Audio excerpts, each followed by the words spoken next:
All right, welcome back to another episode of Hook 'em and Book 'em with one of my favorite human beings in the world and very talented artist, musician, filmmaker, actor, CJ Hammond, the one and only. Thanks for gracing us with your presence, brother. I appreciate you. Absolutely honored for you to even ask me. This business is weird and we'll talk about it, but I'm like, why is he asking me? So, it's like you never feel like you're doing it, but I appreciate the recognition, man. It means a lot. Of course, the in my opinion, the people like us that are on the ground working, grinding is where I think you get the most feedback, the most honest feedback. So on Yeah, that that's note, probably a great, yeah, in the trenches. like in the trenches, the generals don't necessarily know what their soldiers are doing. So those A-listers, they haven't probably auditioned in a decade. Yeah, that's a So great point. so what I'd love to hear and what everybody would love to hear is kind of take us back to your journey. When did you get started in film or acting or theater or music? And kind of bring us up to speed here on what you're doing. Okay, yeah. So very honestly, I guess I would say that I was, as you just asked this question, I was going to tell you a bit of a lie because I was like, well, I didn't start for a while. My very first one, I was in You're a Good Man, Charlie Brown in sixth grade. I played Snoopy. And that was my first introduction into theater. I think even in fourth grade, I had did an all-city choir. And I also realized that I was highly aware when lights were on me or things like that. So I definitely leaned more into my athletics as a adolescent all the way through college. Didn't do anything in theater, didn't have any aspirations. I definitely loved TV film and was always like, that'd be so cool, but it never really crossed my mind. And then I graduated college and I had a sales job and I was very unhappy. And Mm. I did one, my sister had volunteered me for a test photo shoot that went really well. And it was with a photographer, and she was incredibly talented and made me look cool. And so I just had a bunch of cool pictures. And then again, life's doors open up, and I think that you need to do some action to have that happen. And my mom let me know that Wilhelmina, Denver was having an open call for a what I thought it's American crew, what I thought was J Crew. I just knew a crew. And so I show up with a buzz cut, so no hair on this head, and they're like, "What are you doing here?" And clearly it was not my thing, but they were like, we would love to sign you. So I was fortunate enough at that time to sign with Wilhelmina and I did a shoot for them. And then I did, I think, one more. And I was like, I want to do more of this. And at the same time, life works out funny and happened to be going through some of life's ups and downs and had a little relationship that ended. And like, I needed something new. And they said, if you want more, move to LA. So I had nothing going on in my life that was really worthwhile that tethered me to Denver. So I said, I'm going to take the leap. And again, life opens up. I was going to move to San Diego, and one of my very best friends, Chris, who was already modeling here, he had had an opening at his house. It was like a real world house of like six people. And he's like, you don't want to do the commute from LA to or San Diego to LA all the time. It's way too long. That's way too much of a drive. And I'm like, I'll be fine. Well, I decided on moving to LA. Most exciting thing I've ever done, scariest thing I've ever done, and started in the modeling world. I got signed to a few modeling agencies, and that was my first intro into auditioning. I remember going to my first audition having no clue what I was doing, and I just was kind of like a deer in headlights, but I got put on a veil for my very first thing. My agent called me and said, "You're on a veil." I had no idea what that meant. And from there, I think I realized two things. One, that it's possible, and also that this business is going to be a windy road. And I thought it was just going to be easy, maybe. And so I remember realizing thereafter that I was going to need to get a real job. So I got a real job, did my thing, and I remember I was still trying to book modeling stuff. And like one of my very first commercial shoots, I was working a regular 9 to 5 job. and I called out because I was working a Skechers job as a background in a commercial. And I remember they told me that I would think it was like $300 for the day, which is insane. And I went for it. And I called my job and I lied to them and I told them I was sick.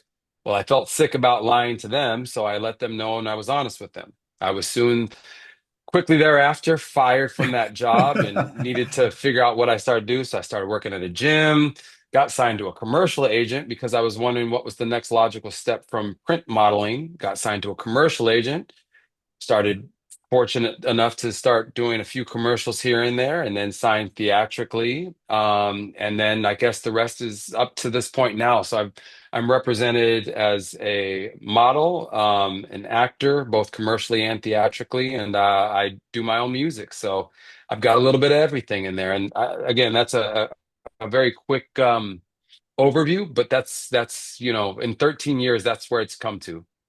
That's there's a lot of obviously a lot to unpack in there.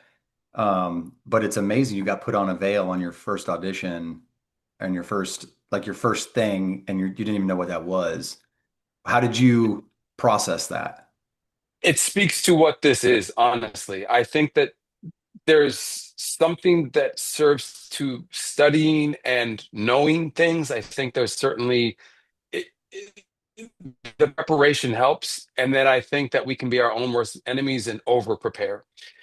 So I went in there bright eyed, bushy tailed, and I just was myself, which is always going to be the best answer I can give you for what's going to make you shine, what's going to make you mystical, make you the mystic of your own journey, is to shine authentically in the only way that you know how.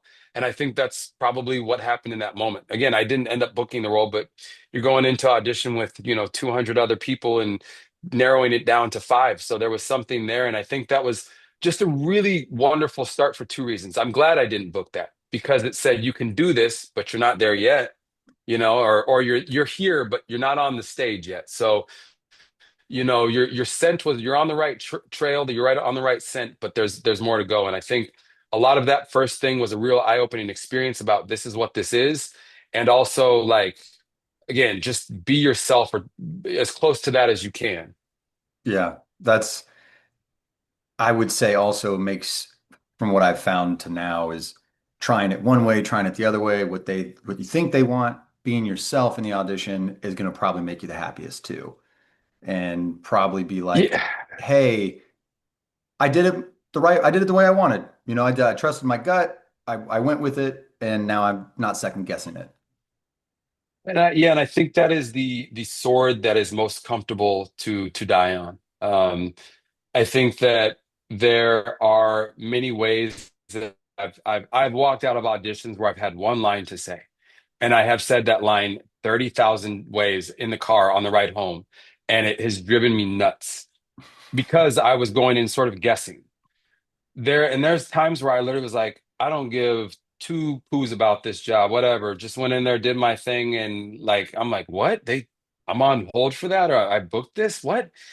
And maybe there's a middle ground between the two, but like, yeah, I certainly think that falling on it the way that I wanted to is going to be make it's going to be easier to sleep at night because if I'm going in giving trying to give something that I think they want, I end up racking my brain time after time, relentlessly for a week even on jobs. And then you'll see the commercial and you'll see what they want, and you're like, why did I do that? Right, What was I thinking? right. You're like, well, Yeah. so simple when I see it now. Yeah, and Yeah, again, that's the craziest thing is especially in the commercial world, like because that's where I get to see oftentimes like the roles that I went out for. Commercially, it's just they these days it's so crazy. They're like, we just want you to do almost nothing, and then there's times they want something from you. So it's again it's nuanced, but I see commercials sometimes and I'm like, oh, and then there's the positive of it also is being able to be an adult and go, the right person got that. right. Not every role that's ever come out of the probably hundreds, if not now close to the tiny thousands I've ever gone out for. Like they're not all for you, CJ. That's not your thing, and that's a tough thing to swallow. But once you do that, all the meals thereafter become a little bit easier to swallow. It's a great point. The catch 22 of going out for so many auditions is a blessing that people are wanting you. But on the catch 22, you're getting constantly denied or just not hearing anything back. And so to maintain your humanity, it's a different practice other than going, okay, I have to look at this as a business. This is a business, but how do I remain a human? Brother, that is probably the artist's biggest trap, I'd say. Like, and I mean this maybe like I don't know what we can talk through this, but it's that I think after so many no's, even in successes, you begin to try to formulate what process or adapt in a way that can start to feel or become unfamiliar to you, but you also start like subconsciously taking as what is you. And so no, no, no. Maybe I do it this way. Maybe I do it that way. Maybe I do it this way. You begin to sort of seek validation in a way that you've never done in your life. And that was something that, I think in relationally, it can even change you. I think there's t days where Paul was probably sick. It's like, just do what you want to do. Like, do it how you do it. Like, is this good? Do you like it? Yeah. Well, then why are you asking me if you feel good about it, you know? Right. Um, and again, I think you're right. The catch 22 of a lot of auditions is just for the business sake of this, you're not going to get everything. And if I'm hitting 30%, like if I look at this like baseball, if I'm hitting 30%, I'm an all-star, You're a Hall of you Famer. know? Yeah, exactly. I'm a Hall of Famer if I'm hitting 30%. You're So booking 3 out of 10 things. Teach yeah, me. Teach me. you're moving, right? And there's months that are like that. There are times where it's like that. Especially, I think the blessing for me is to have a few different avenues of the genre of commercial, theatrical, modeling. There's a lot of different avenues that allow for that. But again, when I'm hitting 30%, I'm Tony Gwynn. I think I can hit everything, and it feels There's that good. San And Diego. then yeah, then when you are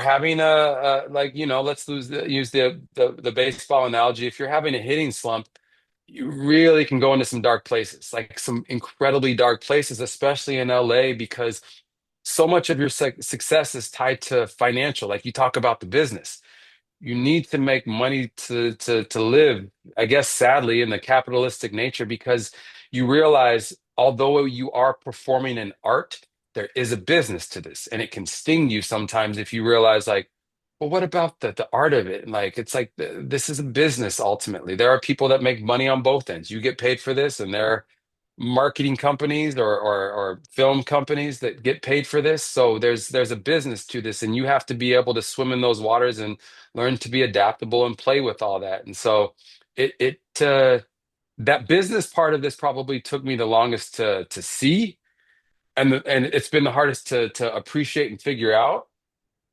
Because I would always just go in. I was like, the reason why I got in this business, I didn't want to do a real job. I love doing this. I love creating things in the most random of ways, whether it be film, print, whatever it is.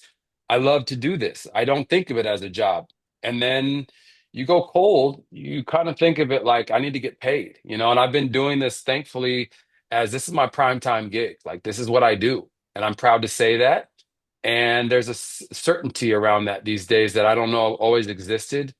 And I would tell you, I pray that it always stays this way, but there's a trust in myself that I've learned over this time that continue trusting in yourself and your abilities. And yeah, a long-winded answer, but certainly, yeah, man, I'm there's a lot to this business, man, and I think that's why I'm glad you have this podcast because there is so much. It's auditioning and some, and this, and that, and headshots, and acting class, and commercial class if you need. There are so many pieces to this that I'm blessed after 13 years. I've paid my dues in some of these respects, and there's more to go. Right. Literally and figuratively. Yeah. And the biggest thing for me, even though I knew it was a business, and you can say, oh, it's a business, you got to be tough-skinned, just like anything, until you get in the thick of it, you don't really know how much of a business, cutthroat wise, it really is. it's like a staffer trying to go be an aide in politics. You're like bright-eyed, bushy-tailed, I'm going to change the world, and then you go, "Oh my God, like this is worse than I could have ever possibly imagined." And I don't say that that's about film, but it isn't all glitz and glamour, obviously, from some of the stuff that's come out in the last few years about the Weinstein stuff and like all this kind of stuff. So Oh, there is a big factor of it. But to your point about the artist maintaining sanity, what really resonated with me was some writing by James Baldwin, The Artist Struggle, or The Struggle's Artist for Integrity. And I really encourage everybody to read that, especially if you're an artist. You will feel seen immediately. And it for somebody to be able to transcribe what I'm feeling like so much better than I ever could, it just automatically snapped me back to like, okay, I'm not doing anything that anybody hasn't done before. I'm just another person that loves to do this. And that helped me a lot maintain my sanity of I'm not alone. I mean, and I think that that's why, there's there's the trap of this as well. I so often I find that I think there's the upward spiral which can exist in rooms like these where we Mm, get to talk about the business, the pleasures, the joy, and then there's the downward spiral of the downtimes and things like this. And you can even find it on set, but like you run into an actor about like, oh, it's tough out here, man. Ah, it's this. And I've run into that when I've been on a streak, and then I'm like, am I, oh shit, like, do I need to be watching behind me? Like, is something about to sneak up and get me? And then I, like, all of a sudden, energy doesn't lie, and I'll find myself like, fuck, this is what they were talking about. Like, mm. I'm kind of in a cold streak. So, the beauty of this business is being around other artists, and the danger of it is being around other artists, Yeah. especially if they're in their feeling state. Like the that's how we make some of our best artists to feel things. But I think each artist has to go through it individually. Collectively, we can gather our thoughts, but individually, if we start lamenting on the downtimes too, it can get pretty scary at the same. That's why, I choose my choice is always to try to find a way to give an and rather than a but. That's my big thing.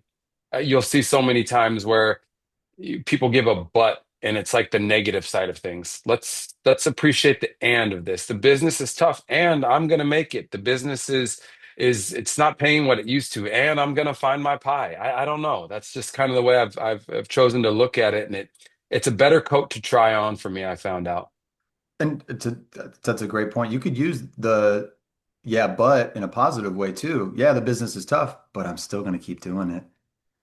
The Exactly. business is tough, but I still love acting. I Hmm. still love writing a good story. Nothing's going to Absolutely, change man. that, like no You're so matter true. what. Yeah. And so those times of the downs where either you don't have auditions because it goes pretty cold pretty quick, and all of a sudden you look up and you're like, a month's gone by and I haven't had an audition. And for me, I've got other outlets. Do you have other outlets that in the meantime keep you satisfied artistically, such as singing? Yes. I absolutely do. I think one of them you proudly wear on your shirt today, which is how me and Brett met at South LA Cafe. We were, people call it volunteering, I just call it in service. We were just in service and being with community. That's probably one of my bigger attributes. I've gotten busier and less pandemic time. Pandemic was a fantastic time to serve because there were copious amounts of time that weren't being used. That was a fantastic outlet for me. I find now that I'm big on walks and hikes and things like that, and I enjoy solitude. I think that Mm, I'm very much extroverted, but I am an introvert, and when the thin line between isolation and solitude does exist. I think isolation can certainly be a depressive state, but I choose solitude much more often, finding ways to fill my cup with words. I love to go and just listen to podcasts that I enjoy on walks, and I try to not be near the business so much. I don't like go and binge films or anything like that. And Mm. I'm certainly could, but I try to do everything that keeps my mind away from it. Because if I watch TV, then I'm watching and seeing a commercial that I auditioned for, and I'm like, fuck, I could have done this, I should have done that, or he Yeah. got this. That was a national commercial. That dude must be making 50K right now. Like Like, screw that you, stuff. Buffalo So Wild Wings. yeah, yeah. So, Nothing against yeah, I Buffalo like to Wild Wings. serve. I like to be out in nature. I love to be with my fiance, our cat Otis. That's the kind of stuff that keeps me away because when it's dead time and all you're thinking about is how dead it is, it can be scary, man. It can be scary. And I just think that these days I kind of sit back more in a trusting way. I've come to the word can't, and I came Mm, up with an acronym for can't that works for me. It's certainty, agency, and never-ending trust. I love it. So because it feels like a lot of times like the we're in tune with something that's speaking to us as artists. Like we haven't denied that. We've certainly answered the call. And so there's a lot that can come with that that can feel sort of depressive if we're not getting the chance to express. So I choose to continue to create in every way. That's why music became a thing for me. Like started making music and it went really well and has, and I'm getting ready to release more music, but it's a chance to express. Go. And that's kind of my outlets, music, volunteering or service, being with I'm with another organization now called Sister Angel Foundation, which uplifts women that are single mothers in college getting their degrees. And um, yeah, things like that bring me a lot of peace. Hmm. I, bro, you're a living angel, man. Oh, I love it because that time at South LA Cafe was something that, very much changed my life for so many better ways. And the family I found there, and I would really, really emphatically encourage anyone, whether you're an artist, actor, or whatever, to volunteer and be of service somewhere in your local community, whether it's, there's an organization here in Austin called Drive a Senior ATX where I drive old people to their appointments. And it's pretty cool. I get to kind of get friendly talking to them and learn about their journey, because everybody's got one. And whether it's South LA Cafe, whether you bag groceries and feed, your community or drive, whatever it is, there's always, or even artistically volunteer for somebody to help them create a scene or something. Uh, to your point, I think there's something to that. When it's time to like find that outlet for yourself to serve or whatever it is that gets you away, it's reminding that it's not an escape to just as the artist would be present. I think that the thing that South LA Cafe that was so extraordinarily real about it was presence. Everybody brought mhm, an authentic presence. It wasn't like, oh, I'm here for a selfie and then I'm out and then like I served today. Like there's genuine human connection both with the people that were there to serve and the people that were being served in the community. And at every step of my life, I met South LA because I was in part of a mentoring organization called Engage the Vision, where we were mentoring kids wow. across the street. Then the pandemic happened. That's how I met South LA. Mm, And every time we would meet every Friday with the kids, like third, fourth, and fifth graders, and it was always being there. Like you can, life can happen, but just be where you're at. Like be in your audition or be in that place where you serve, and you're going to just show up as something again more mystically inclined than you can ever imagine. I think that like the that's what like I've chosen as a word that like really encompasses a lot of the what I aspire to generate in my life is more mysticism and not just mysterious kind of like cool guy way, like in the aura of like what is it about this person's energy that makes them like want to be bookable, want to be like go to that next. I need to book this guy. There's something about him. There's an energy. That's the kind of place I've chosen to pull from recently. yeah. Be the good magnet. of saying when you walk in a room and you're smiley, happy, and you're like, man, this guy's got armor on, or not knowing that you get home and you go, oh my God, my back hurts, I got arrows in it, but that's a good analogy of, be your brother's keeper in the sense of if you got a thick candy shell on your back like a turtle, stand in front of someone and take some arrows for them. And I really love your hint, the words on there, and I got one that I live by too. It's fear means false emotions appearing real. Mm, And I mm, forgot where I saw that a while ago, and it hit me like a truck.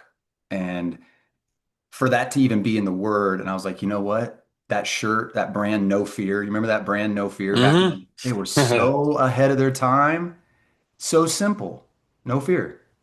And I love it. And to your point of everybody being present during the pandemic, there was nowhere else to be. There was nowhere else to go. Yeah, brother, the pandemic was, there was nowhere else to go. But I think again, if we can take the micro and turn it into the macro, if you went to go serve, you had to choose to be there. And there were certainly days that were harder to get there than others, both mentally, than others, that's like, like I got my own shit going. Like, take that same sort of presence though, because when you showed up, once you're there, you're there. And it can take you a second to sort of warm into it, but you were there. Taking that same feeling into an audition, there could be, you could have just gotten evicted from your house and you have the audition of a lifetime in front of you, or treat it as if it's the audition of a lifetime, not with an urgency or anything like that, but just an appreciation to be that present and that fulfilled with what's in front of your face. And that's, because there's so many times you go to an audition, you got other things going on in your head. It might be me and my fiance might not be having a great day. The cat might have done something. I might have a problem with the house. And lo and behold, if I'm going in there with that stuff, it's like I just drove 30 minutes across town to just show up and be a body in a room versus an actual presence, that mystifying, mysticism, mystical presence that, generates aura. And Yeah. that's all comes down to energy. Otherwise, I'm just matter. I'm just matter in a place, in a space, and I'm there to exist, certainly, but it's really just a shell. That I will say I've not one time in my life where I've volunteered, especially in South LA Cafe, where I've gone home and been like, I shouldn't have gone. Not one time. Man. So that I will say, every time I come home, my problems become infinitesimal. When I see the people that are there, and it's the catch 22 to say, hey, others people's circumstances put yours in perspective, but they do. And every time you're around somebody with good energy that is not letting that get to them, that is impressive and contagious.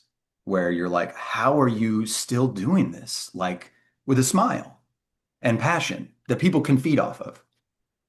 I mean, that's the artist's job too, is to convey human. So to be in the greatest of circumstances and circumstances that some might consider less than ideal, right? To be standing in line for a meal probably isn't the most ideal of circumstances for a human. And I understand that in the, gosh, just the awareness that exists in noticing everything that's going on. And the more that you can notice and take in, the greater the light, not only that you can perceive, but also can give as well. So I think it only helps to add to the artistry in the most authentic way of appreciating humanity. That's probably what I'd want to say about that. No AI can have this podcast. Like, Yeah. you can imagine that. Oh, Claude, how was your coding today? I don't know. It was weird. They gave me some weird prompts. You know, Man, well, yeah, and that's a whole nother beast we could get into because, yeah, I mean, again, my buddy Jordan, he said something that resonates with me quite often. It's there's artificial intelligence, and then there's AI that's authentic intelligence. And that is the artist's way for me, is the authentic intelligence that I have, both through um, learned and known ways that are kind of like the just intuition of one's, again, your agency, like trusting yourself. And it goes through, you have to go through some fire to get there. But once you, again, I worked with this guy, Adam Huss, on this film in Kentucky, and the word agency just means so much more to me these days than it ever has in my life. And taking agency over your life and in your auditions and in your relationships, and it means more to me now than it ever has. That's a great point. There's so little you can control in the world that the only really thing you can control, even it's debatable, but you can control your attitude and your presence. And, I'll do you one better with the AI. I don't think you have, I think you have authentic intelligence, but I think you have artist intelligence. Mm, hmm And the artistic intelligence is inherently, I think, authentic if it's going to be good. And, hmm you know, the James Baldwin thing speaks to that. So, it's when you go in there and you are authentic, you're being the artist, and you show up and you do a good performance. That's why people connect with the human performance. They will never connect with an AI the way they connect from human to human. It's just not going to happen. And I think about that in music and TV and performances. I just don't know. I think there will be a full circle moment where we realize that this AI bubble, whatever it is that is coming, Probably when the it's lights go really out. not in service of the greatest of humanity. It's No. in service of humans that are looking to capitalize on what this is in a very business minded way, which is part of this all. But yeah, I very much agree with you, and it's funny to say the artist's intelligence because it's expression. There's not a single thing. Artificial intelligence cannot express. It's enable. It's incapable of doing that. And in this conversation, I realized that that's one of the reasons why, for answers, sure, go to it for any answer you want, but for a performance, that ain't the way. It's a tool. It's not the tool shed. It's a little thing that you can use, like I was developing an app to help people storyboard just to help myself. And then I realized, like, I think it was Scorsese just signed a huge AI deal to do storyboarding, which on the one hand, it helps a lot of people like myself that are independent filmmakers that don't have resources to pay storyboard people. On the flip side, all those storyboard artists that are real good artists are now probably out of work in the coming future. So what I think I would like to know, what are some auditions that you really, really like? What type of auditions do you like? Comedy, drama, self-tape, in person, or does it just matter just good writing? Hmm. Oh man, perhaps like a I a know it's a lot. smorgasbord of that. No, no, no. It's because there's days where you know, I think I love the serious for auditions because comedy to me, there's a little bit of nuance and timing and speed and things like that. So, the serious stuff, the romantic heartthrob stuff just seems like it comes very easy to me in that sense. But I love a good commercial audition. They're usually, slice of life moment ones. Honestly, yeah, A lot of that. those ones. And I think that something that you spoke to, writing, I just finished one. It was Mm, 9 pages, and it's a rom-com. The writing made it easier because sometimes, especially in the world of, I've had a conversation with other actors about this, but like in the world of Lifetime and Hallmark, the writing, sometimes the things that are said don't come off the tongue so well, or you find yourself kind of losing yourself, especially in the audition, because they need to repeat the story. So the words and the phrases are mentioned, maybe one or two, three times in the thing, and you kind of lose your spot, or you're saying something that just doesn't feel familiar. So if the writing's really good and it flows, man, it feels like a conversation, or it makes just so much more sense, or it seems just so much more human. The writing probably would maybe stick out, especially theatrically. If we're speaking about theatrically, comedy or serious horror, whatever it is, if the writing's there, it makes my world so much easier. Not to say that every writer that I've ever booked something on, the writing's there. It just doesn't make as much sense without context. So Right. you're like without a story there, you're like, what the hell? And you have to make meaning of it. So, when the story makes sense off the rip, then it's a lot more fun for me at least. Yeah. The Yeah. world of the world of pretend or making something seem more believable is a lot easier to achieve in that space, I feel. Right. Right. And it's very some of the dialogue's very unnatural dialogue, that you wouldn't like you just don't have those conversations, whether it's with a brother, sister, lover, it doesn't matter, you just have these words, you're like, nobody talks like this, and it's like the difference of watching and there's no shade, but it's like the difference literally between watching the CW versus Aaron Sorkin writing or something where you're like, it's just two different things. It really truly like there are different genres of writing even, and I think that a lot of the things that I've been fortunate enough to book, the writing sometimes it doesn't necessarily, but again, it's for a specific audience and a time frame. The person that's going to be chilling, sitting on a Friday night wants to watch a movie and talk to the screen. I have so much fun watching some of the movies I've done in the sense of once they're like, I get to see them to fruition in full context with everything that's done. When you're auditioning, you're like, this is the craziest thing. Like the thrillers once they're all done, oh man, there's nothing better because it's like, what are you doing? But it's fun, it's fun. Yeah.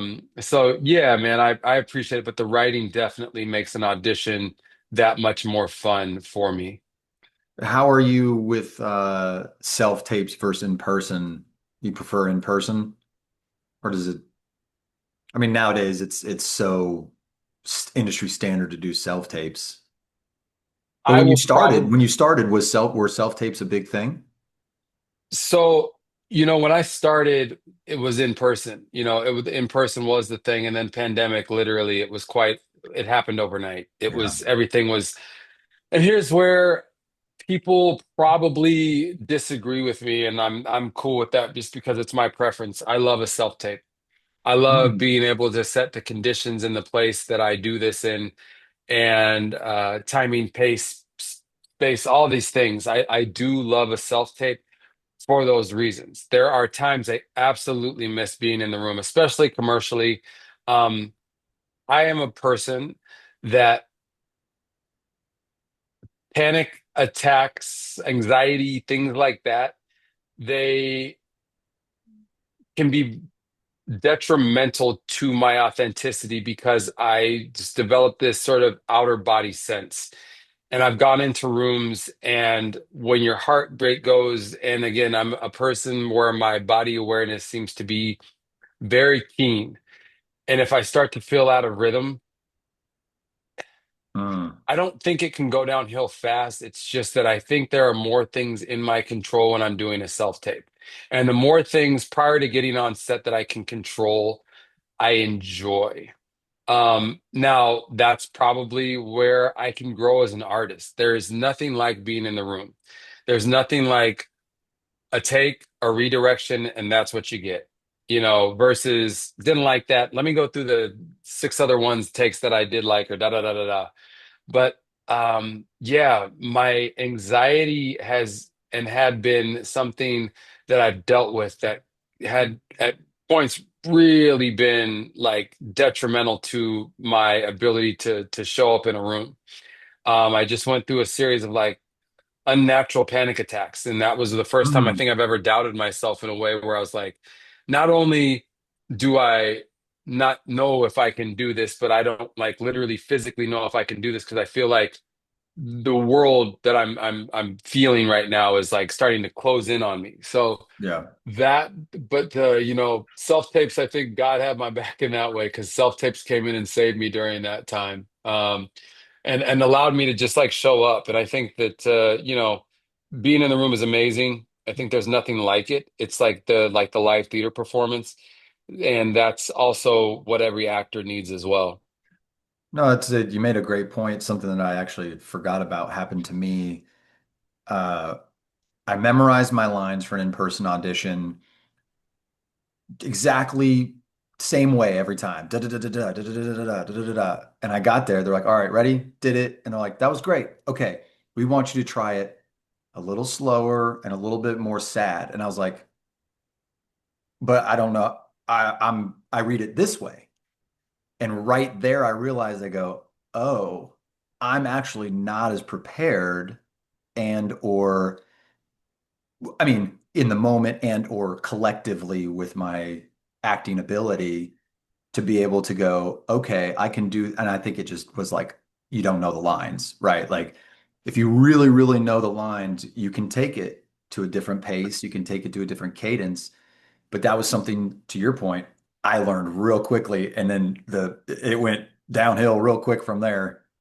Well, I would say this to any actor out there that maybe the newer, like that's in their beginning stages. The one thing that I realize that when it's going really well, both whether I'm on set or in an audition, the listening, because what Mm. I'm doing is essentially learning lines and then going over those to spit those out repeatedly until it feels natural.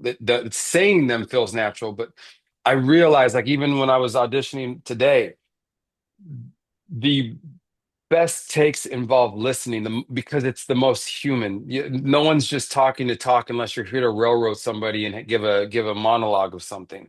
That's pretty much what every actor is going in there to do when they audition. The best ones are playing a game of catch and receive. They're just you say something, I hear the way it hits because It's a like dance. again, that's the it's a dance and going in there to just say lines.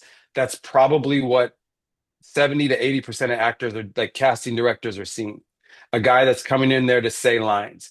And in this phase of my career, I think that playing it safe is like not going to be where I see the next level of success of the fruits of my labor. It's going to be in taking the chances. But in order to do that, not only knowing your lines, but also being able to, on the day of the audition, not getting time with the scenes and stuff, and then going to work with the director before you go shoot and everything. Game time, catch and receive, become a better actor. A better actor is a better listener. Mm, And that in my career is something that I continue to learn every day. Better listener, mm. better listener. That's clip that. Better listener, better actor is a better listener, and that's a great clip. But that actually speaks to what was the underlying problem with that certain situation I was talking about, where I knew my lines.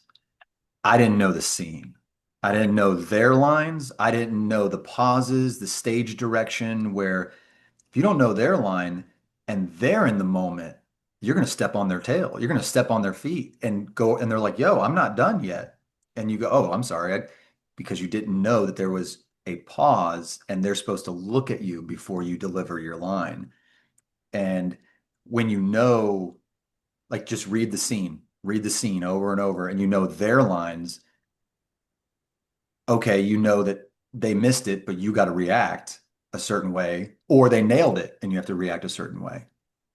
And everything to your point, reading the stage notes, the directions, the like all those little things, all those nuances matter in an audition. And there have been times I've sent in stuff and I was like, oh my God, I don't even, how did I miss this? Like there was, Mm, it's like a, mm, it's like a Easter egg for yeah. you to set yourself apart from other actors that are the ones that are at least going to get you to the callback or those things, those little cues, those little notes, like being more diligent in that space. Because if you can understand the whole scene, you can understand the stakes of it. Because I Mm, think there's, from class to the audition room. especially well, let's speak theatrically. Like if it's only one note, it's that I want peaks and valleys. I want highs and lows. I want something. I want it to go somewhere. Like you said, I want to be the conductor, seeing things come loud and then soft and then loud. And that is all given in there for you. And many times, all of us actors are like, let's just learn my lines, spit them out, rehearse them with a partner, rehearse them by myself, do whatever. And then I nailed all my lines. I literally, like, if I watched back, I would see the most boring performance of my life that I've ever given because I knew every line. You didn't tell me a single bit of that story. I've done that before. I just went through that as I was doing this. I did my first two takes. I was like, lines felt good. I watched it back and I was like, these aren't me. I Mm. am going to now go ahead and take my chance. And Thank you. again, that's what if I have the self-tape, I have that chance. If I go in there and I go and get the lines, which I think so many people think, I just need to be the best memorizer. I'd rather focus on being the best of like the listener, the response, the act. If I get a couple words wrong or misread, fuck it. That But doesn't like matter. yeah, that's where I'd rather that's where I seek to declare like my declaration for the next phase of my career is to encompass that. God, dude, it's so funny. One question. Do you keep your auditions and then look at them later like tape at all? Like and notice, is there anything you've corrected going back and watching like, oh man, I know for me it was like, man, I'm really bad at maintaining my eye line. Like I'll jump from here to there, and then after I went back and watched it, I was like, okay, I need to focus here. There are things that exist on my laptop from things I've submitted over the years that I went back to review as I'm like going to clear space in the cache or whatever, or in your camera roll that Yeah, I'll quickly just before just to just see what's going on. And those points that you make, I think, are so important. And I think every actor, knows this. But again, maybe we're speaking to someone that's newer and greener to this in this sense. But like things like eyeliner so important, and it's such an easy thing to get wrong, looking too far down. Like again, because I've lost myself in the store. I'm like, why the fuck am I looking down? The person right. is right in front Well, of why me. am I Like, like or this? You yeah, know? like where is my eyeliner? Like mixing up characters and stuff. Mm, That is something I've definitely noticed and worked to maybe not perfect, but certainly always make sure I'm noticing when I'm putting my auditions in that those things, that checklist of the right. simple things, eyeline, the my framing, those things. I've certainly know because now it's sort of that those are my go-tos. I'm ready. I'm set up. I'm ready. I know this and I know that. Yeah. You know, car commercials and stuff like that for auditions, those can drive me crazy because there's some kooky shit that happens sometimes. And you're looking out the window, or you need to do this, making sure your knuckles are just out of frame so that you look like you're driving, stuff like that. But yeah, man, there's again, that's why auditioning, and it's never audition is it's its own craft. It is not the real thing. I've never auditioned and felt like that was what I brought to set for anything that I've ever done. Um, and that's why it needs to be treated as its own crafts because it's Hmm. it's close enough to say same, but it's different. Same, but different. Same, but It's not not the same. same thing. Yeah, it's not the same thing. So becoming treating your audition like a craft, just like your acting would do a lot of Right. people wonders. I think that's what I do. I don't know if I have a science, but I do know that my audition is not the same as my performance on set. And I do know that I take it very seriously in the sense of not so serious that this becomes like like Right. I become stiff about it, but I give it its due. I give every audition their due. And I do think that's why I see fruits of my labor, because I do give it the value that it deserves. Yeah. It's a date, but it's not dating. And how many times have you done an audition, got it, booked it, and then go on set and they're like, and or before you get it, you're like, by the way, that was just an audition scene. Here's the real script, and then you have to go remember. Has that ever happened to you? Or is it usually kind of the lines that they give you?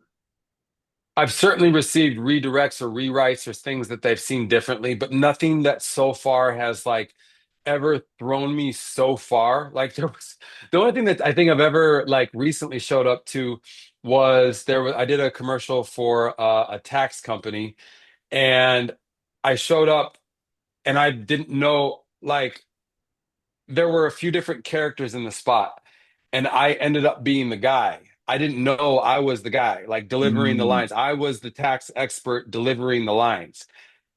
I didn't know that until I showed up that day. So I go in and I tell Paula, and I'm like, yeah, this will be easy. I just got to be like, go on. I don't have any lines or anything. So I'm just going to show up to set. And I think I just have to give like an action or something like that. I show up, my paper's there, my lines are there. I'm like, I don't know any of this.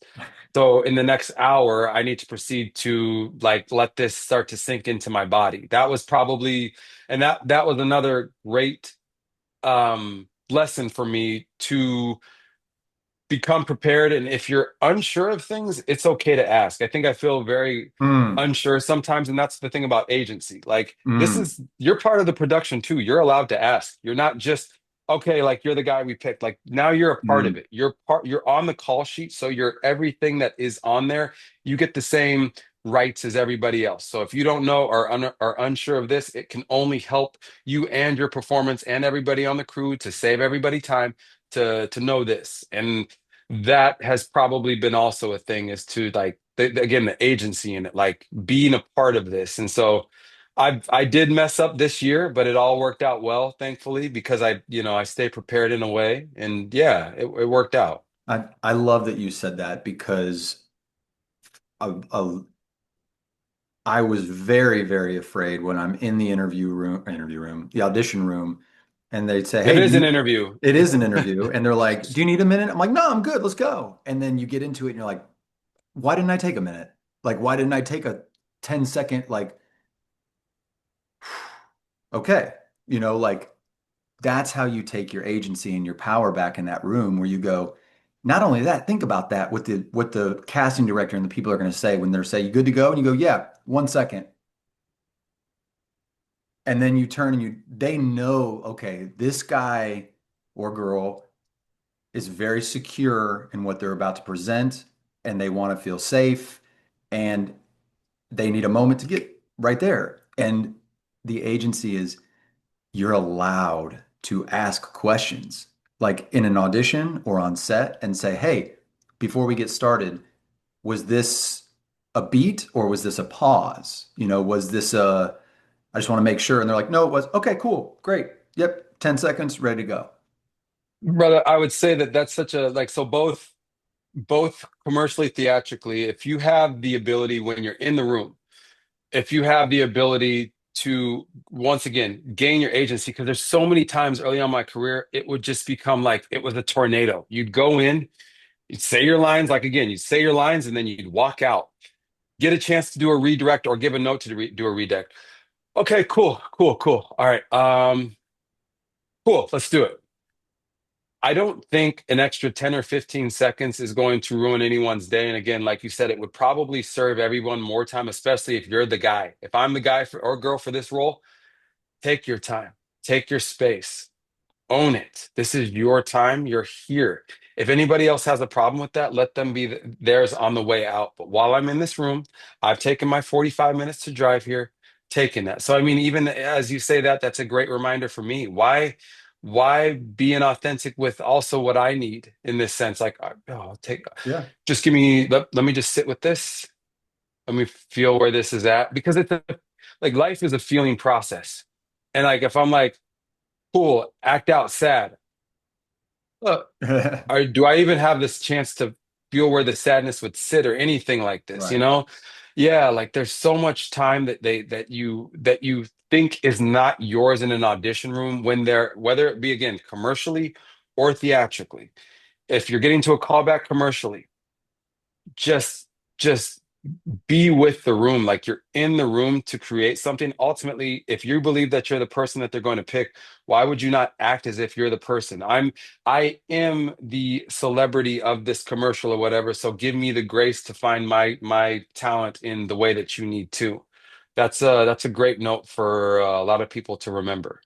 It's a great note that a lot of people live by, which is act as if, and a lot of other professions, like in an interview, okay, I'm going to act as if I already got this job, or I'm going to act as if this girl or guy already likes me. But in this industry, it's a little bit more literal with the words of act as if this role is yours. You are already this role. This is your presentation, and this is your 1 minute short film as this character, or 30-second short film as this character. And that's something I forget a lot. And I'm even doing that like now when I get out of my truck to just like go to Target or something, I'll just go, okay, like, I'll take a moment, the moment before, right? Every scene. And we were talking about this a little offline with the cat that I just got. It's teaching me to be way more present in the moment and patient with the scene and let the scene come to you. And just like you were an athlete, I was an athlete too. It couldn't be more true in sports. Let the game come to you. Like you could go out there and try to da da da da da da da, but let the game come to you. Brother, like when you were saying that, I think it just kind of resonated in my head. It's just, and when you're talking about resetting or taking a note for a scene, things like that, like, the act as if one thing that I've assimilated with as I've gotten to this is like be as if, let your Mm, being, so let your breath find your being and be with this character, this scene, because again, I think for me, I'm hyper critically aware in a way that like can be the looking glass self. So if I'm acting, I know it. When I'm in class or something and I get the chance to be something, and then you come out of the wormhole and you're like, whoa, because I was being. And so, that breath, that pause that you find, whether it's walking into the store or getting ready to take a redirect from a director or your first take that you're ready to bring to life, let your breath find your being in that scene and be your mm, most present. That would be something that you've kind of awakened me to in that statement is what that breath is serving. Okay, you found your breath, but what is the purpose of that breath? Is it just to act as if you're pausing, to be thoughtful? Was that just so you thought the director thought you were thoughtful with the note? Or were you taking that breath both selfishly and selflessly to serve yourself and this piece to its best? right. That's a note for me to remember too, because I think there's times where I'm also like doing the thing where I'm like, okay, cool, I got it. Cool, we're good. But it's like you were doing that to give this whole appeasing You're of like acting like you're you got it. taking an yeah, you're acting like you took a note. If you take the note and you sit with it and you find something to ask a question about, maybe ask a question or just take the time. But don't do the whole fluff of like acting like you're doing something. Be that guy. Be Right. that guy. And they probably, I mean, the most of the casting directors I've talked to, they want you to get the job. They want you to make their life easier. They're not there to do anything except get the person that's perfect. And they would probably appreciate someone saying, "Thanks for the redirect. Give me a beat real quick. Give me 10 seconds. Let me just shift my focus." Sure, no problem. Then they know you're professional. They know you're processing, not just going, "Yep, cool." And then you get into it and they're like, "Okay, you didn't do anything different." Like you didn't. Hey, you give the exact same performance, and then they give you another chance because they see Yes. that you're a little nervous for something. They say, "Okay," and you find that the note is very similar, but just they want Yeah. still like that little twist. And then you give the same performance again, and then you hear, "Oh, thank you." Yep. And you realize, like, I went in and did the same thing 3 times in a row. And that's the thing is, like, there's so many times you just want to railroad your way through these performances Hmm. just to get in the room and get out because you've built it up and you're so excited and you're nervous and this, and you just wanted to get the words right and just, and I don't know, maybe again, I'd rather fall on my sword assimilating with something closer to practice than perfect. If this was a better practice than I've ever had in my life and it got me closer to something that feels closer to myself, then great. But to go imperfect or look for perfect and fail every time, yeah, Go it's for it's a it. it's a losing game. Yeah, E- go e- for it. Even in that moment. where you go, well, we'll see how this goes. Great. You know, if anything comes from it, you're going to learn from it, if and go, okay, well, that wasn't the best experience. That, like I said earlier, like I realized being this business will make you be very honest with yourself, whether it's your appearance or your personality, the way it comes off to someone who doesn't know you. When I submit for roles and it's 25 and under and they're like, "Nah, bro." Then you realize, okay, I'm 40 now. I can't play the 25-year-old heartthrob anymore. I got a little bit too many lines right here on my eyes, and it's very humbling when you get roles that are very obviously your caricature of yourself. I mean, brother, that's I think that the way through it is to get over my vanity in this. Like, Mm. you wanted to look perfect, be perfect in that way, and present perfect. Um, no disrespect, but Adrian Brody's a great looking man because he's a confident man. He is confident 100%. in how he presents and what he does, and I find that I Dustin mean, Hoffman.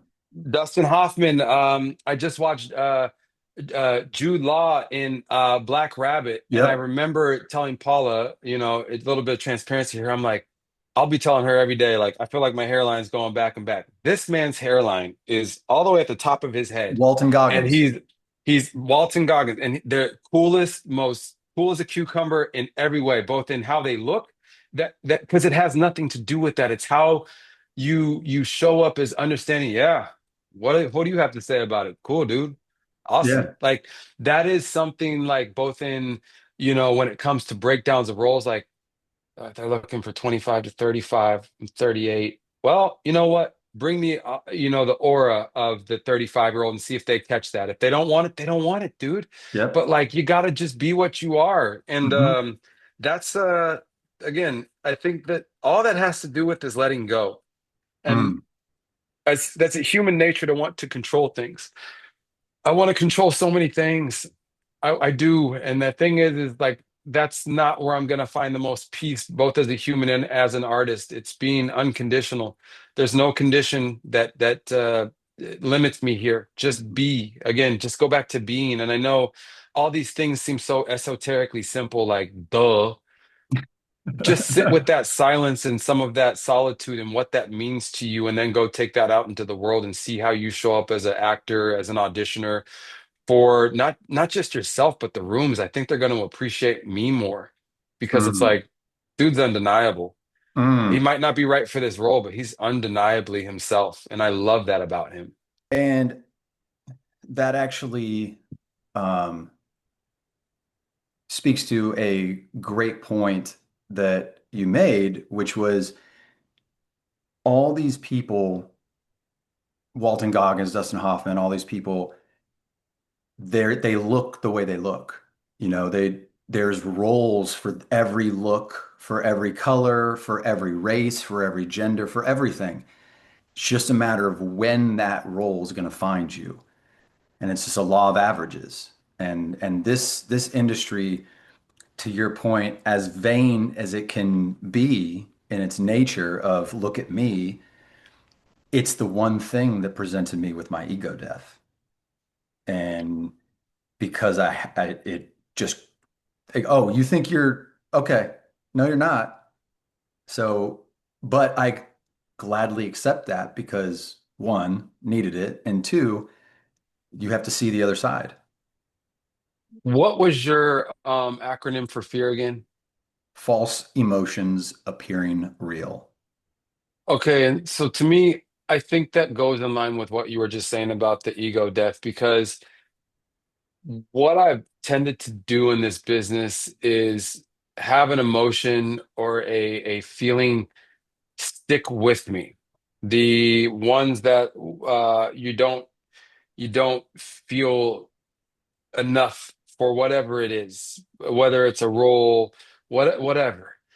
And I think that though I haven't let those emotions pass through me, I've held on to them like anchors, like they tether me to something, to some version of myself, either that I'm pretending to be or that I'd like to be. versus letting things just pass through me. Mm, Like, so the feeling that like perhaps I'm not that young 25-year-old cool role anymore. Just like let that go through me. Like mm, let that just like go into the sunset and fade away so that the sun can come around again and present you with a beautiful new sunrise. I think that, so many times I've held on to emotions and feelings, both in this business and just as a human, rather than letting them pass through me. And all they've done is attach a greater story to define an ego that never needed to be there in the first place. Again, I think that there's a serving for your ego. I think there's a positive and a negative to the ego. But the sides that definitely get heightened and attributed to in this place are the ego of the unsavory nature. mm, I would rather be find the more peaceful side of my ego that mhm, understands who I am, that again finds agency in that versus the ego. And what you talked about in the ego death, it's something probably I'm still going through, and it's going to continue to present a mirror to you in every way. mm, And you have to be able to face that mirror with an honesty and an authenticity mm, and accept it. And also in acceptance, like allow that. mhm, Allow that. I don't know how many times I've allowed things to come into my life that I didn't feel like good about. Like you don't have to feel great about everything in your life, your performance, your whatever, but allow it to come, be here and move through me. And again, I might find myself an easier way through the ego. I don't want to say around. You have to go through your ego. And mhm. so I've met it many times, and I find myself saying hello with a friendly smile a lot more often than this brooding kind of like, who do you think you are kind of way now, you know? But now you're in a fencing match. Yeah, man. And Yeah. another thing, we got about 5 minutes left, but another thing of acronyms for ego, one that I really hold on to is for me, when I get into my ego, I go, you're exiting God out. EGO. And when you do that, you become materialistic, you become superficial, you become in your ego, like, no, this role's mine and I deserve it. Maybe, but you're not entitled to it. And the people that you see, yeah, some of them got lucky, but they worked their asses off. They grinded for a long time, become members of the union, which you're a member of the union. We got 5 minutes, but I know you went Phi Corps? I know that's a whole Core. It's yes, I had joined on a commercial that never aired. I was a must join, and I oh, remember being so excited it was a medical commercial, and I was just waiting for a check. I had already run the numbers and never happened. So I'm Core, but yes, I work both now. okay. Yeah, and I know that we have people on the pod that's union, non-union, Phi Corps, and I love that because you get all variations of everything. Before we sign off, we got about 4 minutes left, and I could talk to you for 5 more hours You my guy. about everything. Please tell everybody where they can watch you, support you, subscribe, follow, and all the good things. Man, first and foremost, thank you for having me on. And secondly, Instagram, I think that's always a great place. That's wonderful. I've got new music coming out soon. You can find me on any streaming platform, just CJ Hammond. Um, and then I think I'm just trying to think if there's any other platforms or anything, but I'm one of those guys. I Spotify, love, yeah, go to check that guy Spotify. out. That was the cool guy right there. No, but I think like the thing that you talk about, like, and how I present there is different than how I am in my real life, only in the sense of like, I'm genuinely like the people person. I love being around people, but I also deeply appreciate the quiet. I think the thing about Instagram that I've grown to know is that coming out of my shell again. I think that place, I used to be very frequent with it, and now I'm far less. But let it serve. Kind of like when you talked about exiting God out. I think that the ego came into play, and God is always in service of any God that you choose, but it's always of a service and never a taking. And so then on all those platforms, I'm going to be serving just to express. And yeah, Instagram and the streaming platforms are probably the best. I have a Facebook, but I don't even mess with it anymore. Yeah. But yeah, man, it's just those are all the ways. And if I'm forgetting anything, remind me. But I think that's it. Hey, I just love the fact that you're multi-talented, you're keeping going, you're trusting yourself, you're following what you love. And in a world that we live in today, a lot of people don't know where to look and don't know what to do for Hmm. inspiration or for art. And so anybody like yourself that's contributing to that in a sort of ripple effect is much appreciated. Yeah, man, I gladly will. And if there's anybody that after this becomes inspired, I certainly encourage you to then become aspiring and take the agency in your own life. But if there's questions that anybody has, please feel free to reach out to me on those platforms, and I'll respond. And yeah, but thank you again. And this is needed. And it's like I said, I could talk to you for forever about all sorts of things, but especially in this crazy world. But Of we'll course. save that for another time. Absolutely. Follow him, follow South LA Cafe, find a place to volunteer in your local community, and read The Artist Struggle by James Baldwin. And thanks again for joining us on another episode of Hook 'em and Book 'em, and stay blessed and keep going.